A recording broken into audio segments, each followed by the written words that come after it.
Bulldozer action पर guidelines बनाएगा supreme court. Court ने इस बारे में आदेश सुरक्षित रख लिया है। कोर्ट ने कहा है कि उसका आदेश आने तक देश भर में बुलडोजर एक्शन पर रोक जारी रहेगी। राजनीति की भाषा में जिसे बुलडोजर जस्टिस कहा जा रहा था, उस पर फिलहाल ब्रेक ही रहेगा। सुप्रीम कोर्ट ने कहा है कि किसी का घर या मकान सिर्फ इसलिए नहीं ढाया जा सकता है कि वो अपराध की घटना का आरोपी हो या अपराध में शामिल हो। इस मामले की सुनवाई के दौरान आज सुप्रीम कोर्ट ने कहा, किसी परिवार को वैकल्पिक इंतजाम के लिए भी 10 से 15 दिन का समय मिलना चाहिए। घर में महिलाएं, बुजुर्ग और बच्चे भी रहते हैं, लोग अचानक कहां जाएंगे? मकान तोड़ने की कार्रवाई तभी होनी चाहिए जब वो आखिरी विकल्प हो। कोर्ट ने यह भी साफ किया कि सड़क या फुटपाथ को घेर कर किए गए अवैध निर्माण पर उसकी ये रोक लागू नहीं है। कोर्ट ने यह भी कहा कि वो भविष्य में भी ऐसा कोई आदेश नहीं देगा जो अतिक्रमणकारियों के लिए मददगार हो। डिटेल हियरिंग के बाद सारी पार्टियों का जो बुलडोजर जस्टिस के नाम से मैटर जाना जाता है, जो स्टेट की पार्टी थी, सारे सबके उनके सजेशन को कोर्ट ने कंसीडर किया है। कोर्ट ने अवैध निर्माण ढाने से पहले भेजे जाने वाले सरकारी नोटिस के तौर तरीकों पर भी सवाल उठाए। मुमकिन है कि कोर्ट के आदेश में नोटिस भेजे जाने के नियम भी तय किए जाएं।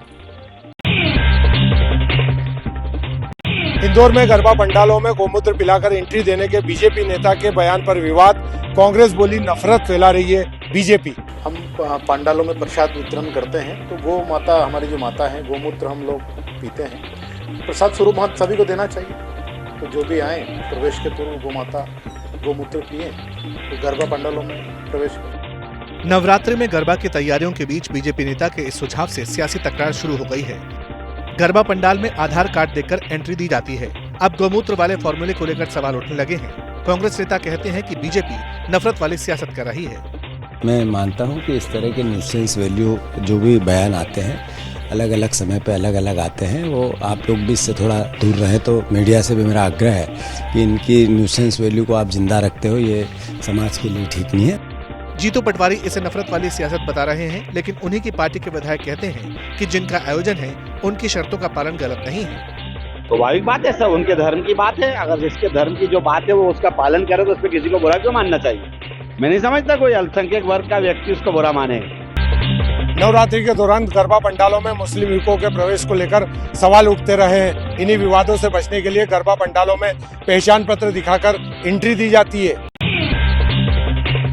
क्या तय हो गया है दिल्ली में अरविंद केजरीवाल का नया ठिकाना? खबर है कि अपने ही किसी सांसद के सरकारी आवास के घर में शिफ्ट हो सकते हैं अरविंद केजरीवाल। इस्तीफा देकर पूर्व मुख्यमंत्री बने अरविंद केजरीवाल के लिए नए सरकारी घर की तलाश शायद पूरी हो गई है। बड़ी खबर यह है कि केजरीवाल का नया ठिकाना दिल्ली के फिरोजशाह रोड पर हो सकता है। फिरोजशाह रोड पर आम आदमी पार्टी के 2 सांसदों का घर है, उनमें से एक में अरविंद केजरीवाल रह सकते हैं। 5 फिरोजशाह रोड वाला घर पंजाब से आम आदमी पार्टी के राज्यसभा सांसद अशोक मित्तल को अलॉट है। मित्तल केजरीवाल को ये सरकारी घर ऑफर कर चुके हैं। 10 फिरोजशाह रोड दिल्ली से आम आदमी पार्टी के राज्यसभा सांसद एनडी गुप्ता को अलॉट है। एनडी गुप्ता अपने परिवार समेत दिल्ली में निजी आवास में रहते हैं। फिरोजशाह रोड अरविंद केजरीवाल को 2 वजहों से सूट करता है। पहला तो ये कि ये नई दिल्ली विधानसभा क्षेत्र यानी अरविंद केजरीवाल के खुद के विधानसभा क्षेत्र में पड़ता है। दूसरा ये कि आम आदमी पार्टी का मुख्यालय यहाँ से चंद मीटर की दूरी पर है। जैसे ही घड़ी का काटा दोपहर 2:30 पे आए, बबीता जी का दिल सास बहू साजिश के लिए मचल जाए। और ये है इनकी बहू, पूरे दिन ऑफिस की टेंशन हो जाए गॉन जब ये करें अपना फेवरेट शो फ्री टाइम पे ऑन।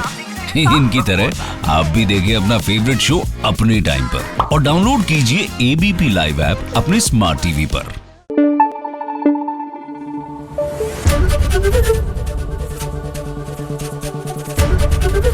एबीपी न्यूज आपको रखे आगे।